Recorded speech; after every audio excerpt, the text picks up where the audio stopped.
Okay, we're going to look now at interpreting the poem At the Border. We've already done a little bit of this already in looking at the structure section by emphasizing the repetition of man-made separations such as check-in, iron chain, and border, which get repeated throughout the poem. There is this idea that countries, nations, are separate and separated, but that nature, the natural world, doesn't have those same separations. So the chain of mountains is very different than the thick iron chain. The thick iron chain is something that divides, but actually the natural chain is something that includes. What's happening in this poem is that a family is moving from one country to the other, and the children involved are playing with the border. So my sister put her leg across it being the iron chain. Look over here. My right leg is in this country and my left leg in the other country. And the border guard tells her off for doing this. But what she already notices is borders and nations are artificial.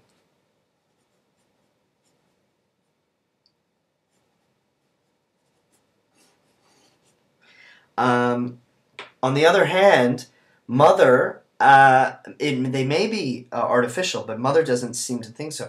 We're going home, she says, as if where they are now isn't home, but they're returning to a place called home. And she idealizes or makes home something even better than it is. She says the roads are cleaner, they're more beautiful, the landscapes are more beautiful, and the people are kinder. That's often a kind of nostalgia that people feel for their home, a kind of seeing it through rosy glasses. As we noted in the structural aspects of this poem, the first person plural is used to emphasize community. And there's so many families with them here at the border in 1975. And the speaker says, you know, dozens of families waited in the rain. And someone else said, I can inhale home.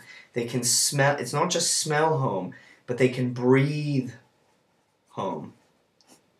And her mother cries. And I think that crying has something to do with missing. It also might have something to do with fear. It's difficult to say. The speaker reveals now that she was 5 years old, standing at this checkout point and looking at both sides of the border.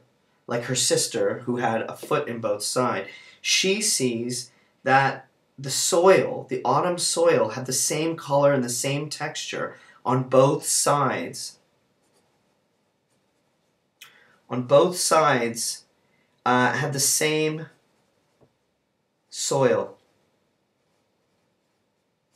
And what that meant was, it was completely artificial, fake, this division. And already at 5, she could already feel that. Even though there were all these families that could say they could smell home, and even though her mother said, home is cleaner and more beautiful, and people are better than where we are right now, a story, you know, people often tell when they have to leave home, she could tell, actually, they're both the same. And once the papers are fully checked and her faces are really inspected, they moved the chain away and let them through. And a man gets down on his knees, or gets down, doesn't say knees, bent down, and kissed the muddy homeland.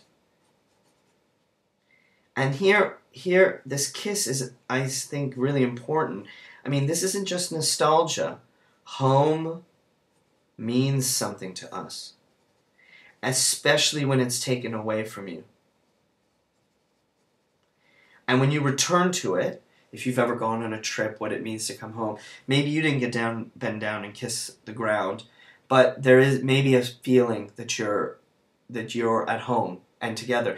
And this little child who had this memory of this moment, she says, not only does she remember seeing this man kiss the ground, she also could feel the mountains encompass all of us, all of the people on the trip, as if the mountains themselves were hugging them. or taking care of them.